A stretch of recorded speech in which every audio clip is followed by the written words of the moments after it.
Alright, what's going on everybody? It's your boy Tracy here today, and yeah, I'm gonna be going over how to tune your suspension in MX bikes. Now, by the end of this video, you are going to know exactly how to and what to look for when tuning your suspension. I'm not going to give you the exact method that I use to tune my suspension and get my suspension the way I do, but I will show you the ins and outs of how to tune your suspension and what to look for. Um, like I said, by the end of this video, you will be able to tune your suspension and get yourself a lot better. I know that Troy and Reaper kind of say that setups don't matter, and to an extent, they're right. But give me 5 minutes and I will be able to change your, well, not change your mind, but get you on a setup, get you able to tune your setup to a way that you would like. Now, that being said, you can hop on the bike stock and just kind of rip. Like, the bike stock aren't bad. You can put some good lap times in, but there are things that they don't do with the stock setup that I don't like. Now, I am literally just on a base stock setup right here, and what I kind of do whenever I'm testing is I will just hop on the track and I'll ride. I'll start riding and I'll try to put in some hot laps and I'll like go into some corners like that, and I'm like, okay, so maybe I didn't like the way the suspension was going into that corner, but we didn't crash or nothing real crazy that happened. I'm gonna come through here and we're gonna hit this right here, and then so say, oh, okay, now see how I just crashed right there? Now, I was pushing it into that corner. Don't get me wrong. I was pushing it. But that's also the thing. So what I'll do next is I'll go into replay and I will come into this and I will watch what happened. Usually I'll hop into free roam so I can kind of come down here and get real nice and close to the ground. I'm dumb. Get real close to the ground and I will kind of go one click at a time and then see kind of what happens, and I'm like, okay, we're good, we're good, we're good, and then all of a sudden, boom, see right there where it goes real low in the compression stroke right there, and then immediately comes like right back up. So we got bucked right there. So probably what I'm going to want to do then is I'm going to click done. I'm going to come over here to return to pit. I'm going to hit garage. And so I'm like, okay, it blew through the stroke on that downhill right there. So I'm gonna give it a little bit more spring rate in the front and in the back. Let's try 3 clicks. Let's maybe the high speed compression. We'll leave that right there.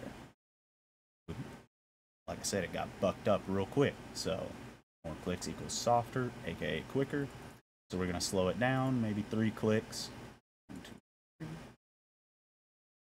And then we're going to go back to the track and we're going to, again, I'll save this as like, so these are what I basically save my things. This is like Redbud or Millville or like the track. So I know like it's either a loamy dirt or a sand dirt. These are basically a sand and a loamy dirt setup.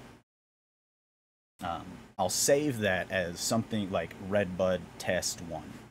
Okay, then we'll save that as Redbud Test 1. Test. And then we'll go out and test it. We'll go to the track and we'll basically go try and find that. Like, I don't always go exactly to where I crashed before, but you know, if I do really want to get that section figured out, I will go right back to where I crashed before. Oh my god.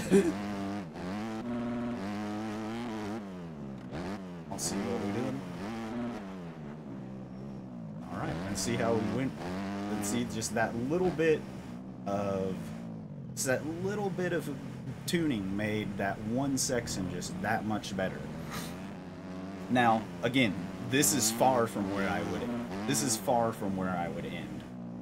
If I came over to maybe somewhere over here, and I do this,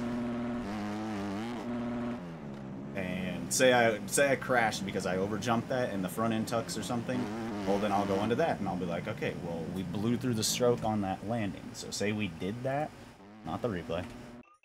Say we did just land off of that, blow through the stroke. And so I'd be like, okay, so the compression. More clicks equals softer. And then there's also, which one? The high speed compression on the affects how quickly your suspension compresses on hard landing. So that's what I'm talking about. If you over jump a jump and you boom and then buck up or wipe out, or you land and your front end does that number and tucks under on you, give it some more compression. Give it some more compression so it's stiffer in that initial landing. But yeah, other than that, other than those little again, you're gonna want to go to testing, and you're gonna want to keep like replay is your biggest friend. You're gonna want to hit some sections, find out what it's doing in that section, and just repeat that process. By the end of it, you will end up with a really good. My bad, clip that out. I don't want everyone to see my setup. I'm not gonna lie, my setups. I'm not gonna lie, they're pretty.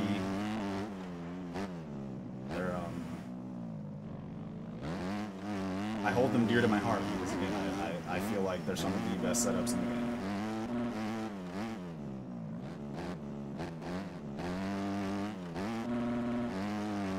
Yeah, by the end of that, you will end up with a setup that. I mean, I tucked my front end in there in the corner, but I mean, did you see how hard I hit those braking bumps right there and just ate them up? Like they weren't even existent, basically. Where again on that stock setup, everything was real bouncy, and that's the difference. Like that's also what it, like the more bouncy your bike is, the harder it is that your eyes are going to be able to, like, it's going to be harder for your eyes to focus on lines. So if you have a real smooth screen, which that's what I go for, is a smooth riding bike, it's going to be easier for your eyes to focus. So yeah, those are just like some base tricks on what to do with your setup. And yeah, I hope you guys learned a little bit with that. I hope it helped you out. And yeah, we will see you guys in the next video. Thank you very much. Bro.